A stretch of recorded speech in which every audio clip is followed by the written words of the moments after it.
Hi, everybody. Mr. Wyatt here. And it is Wednesday. We have a test coming up tomorrow on topic 3.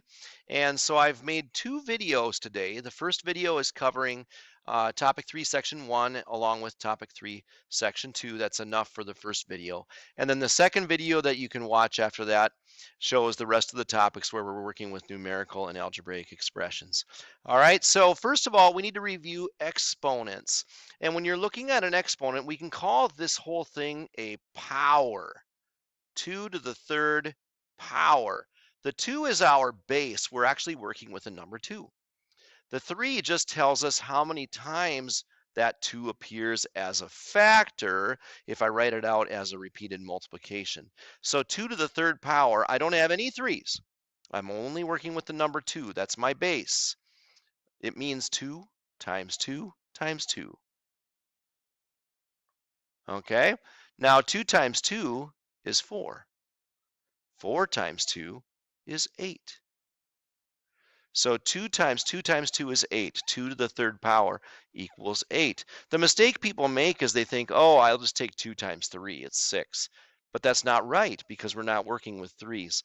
We're working only with the number 2, and we happen to have it appearing 3 times here as a factor. Once, twice, 3 times, okay? So its value is 8. So when I see 5 squared, now I'm working with the number 5. 5 is my base, and it simply means 5 times 5, okay? And I hope you know what 5 times 5 is. 5 times 5 is 25. 4 to the third power? Well, now I'm working with 4 as my base, and I have it appearing 3 times. So I have 4 times 4 times 4. Well, 4 times 4 is 16. 16 times 4 is 64. Easy peasy, right? Nothing to it.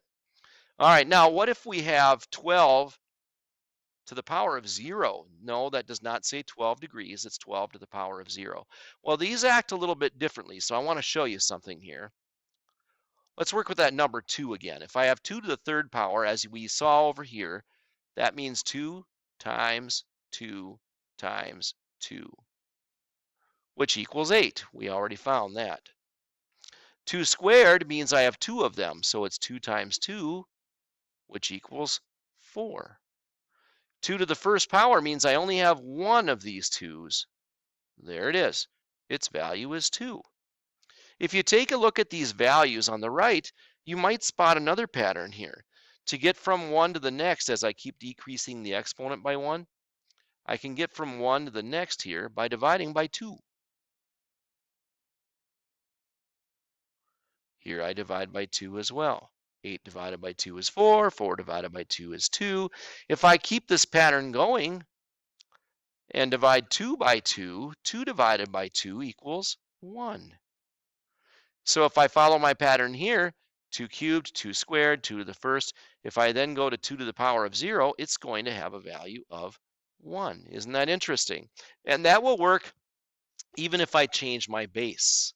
All right, if I did 12 to the third, well, that'd be 12 times 12 times 12, which is, well, big.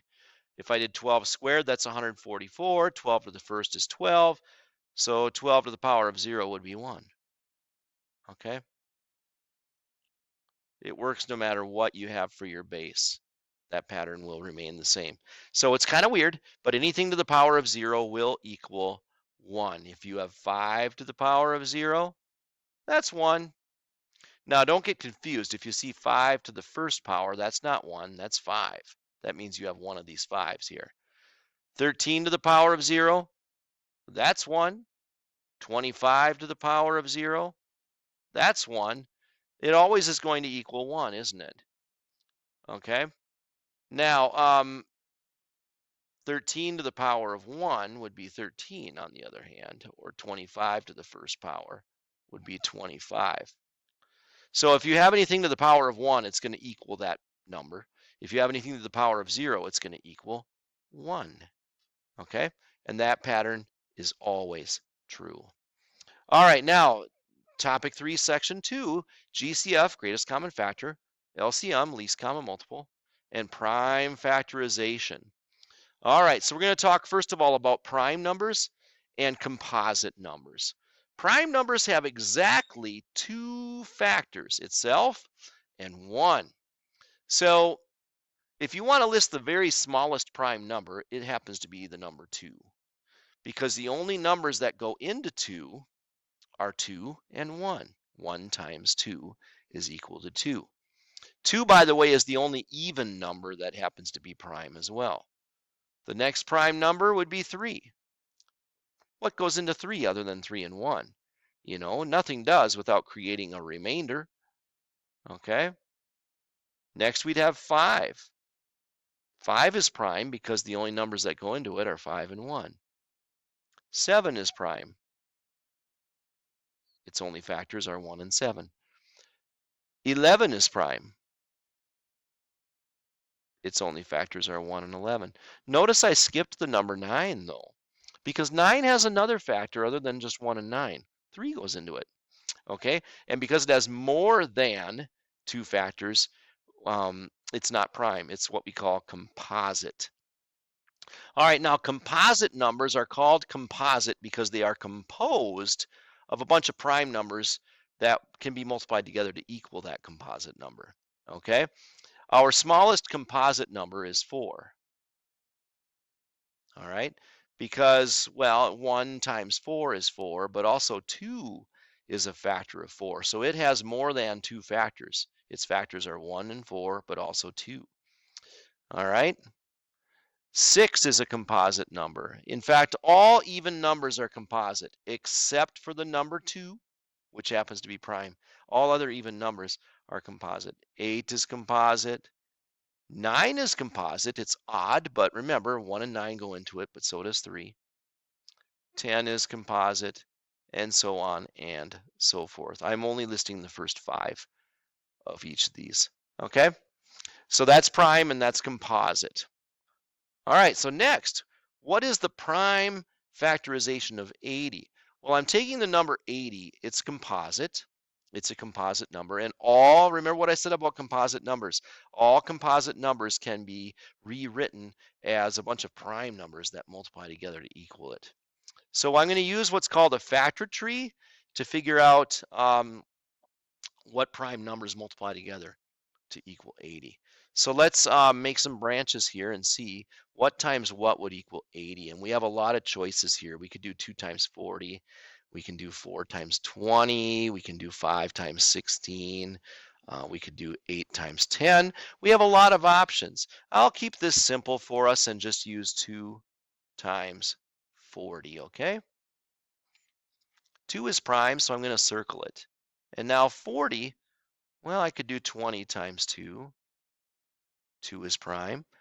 20, I can do 4 times 5. 5 is prime.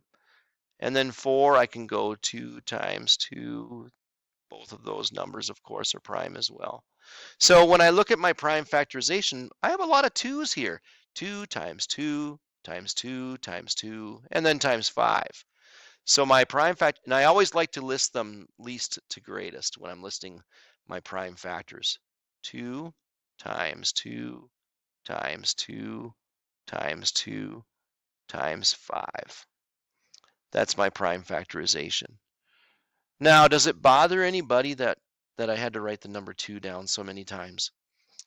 Well, we can take care of that problem by just using an exponent. I have 1, 2, 3, 4 of those 2's that are being multiplied together. So I could write 2 to the 4th power. And then I add times 5 at the end. And that's another way I can write the prime factorization of 80. And I actually like this better because I don't have to write 2 out so many times. 2 to the 4th power times 5. And that's how you find prime factorizations. You use what's called a factor tree here to find your prime factorization, okay? The factor tree is not your answer. It's not your prime factorization. It's the tool we use to get there. All right, so now next I need to discuss greatest common factor and least common multiple. Factors are numbers that go into the number you're looking at.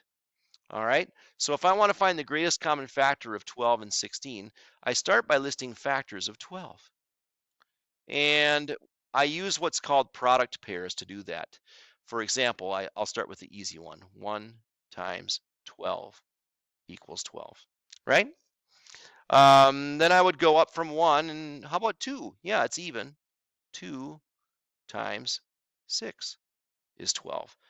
And then move up from there. 3, does 3 work? Yes, it does. 3 times 4.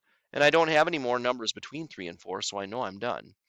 Now, if you go around in a U, 1, 2, 3, 4, 6, 12, you have all those factors in order from least to greatest. That's kind of nice, huh? Now I can do the same thing with 16. I'm going to list all of its factors. So I'll start with the easy one, 1 times 16. That's easy. It's even, so I know 2 works. 2 times 8. 3, no, 3 won't go in there without a remainder. 4 does though, 4 times 4. Now I'm not going to write 4 down twice. I'll just write it once here. Okay, and if I go around in a U, I have 1, 2, 4, 8, 16. Those are my factors of 16. So what do they have in common? We're looking for the greatest common factor. All numbers have a common factor of 1. You can see that's a factor of both of these. They share 2 in common. 2 is a common factor. 3, no. 4, yes. There's a 4, there's a 4. 6, no. 12, no. 8, no. 16, no. So my common factors are 1, 2, and 4. Which one is the greatest or the largest? Well, that would be the 4, wouldn't it? So my greatest common factor is 4. Is that pretty easy? It's not bad, huh? Now, for least common multiple, that's different because factors are the numbers that go into these numbers, but multiples are what you get when you multiply them by 1, by 2, by 3, and so on. 12 times 1 is 12, 12 times 2 is 24, 12 times 3 is 36, 16 times 1 is 16, 16 times 2 is 32, and so on. So it's really just counting by the numbers. Multiples of 12 would be 12, 24, 36, 48, 60. You know, I could keep going forever, couldn't I? We can always keep adding 12 more. And 16, multiples of 16, we have 16, 32, 48, 64, 80. And again, I could keep going forever. Hey, can I point something out to you? Look at the number 12 here. Do you see how 12 is a factor of 12?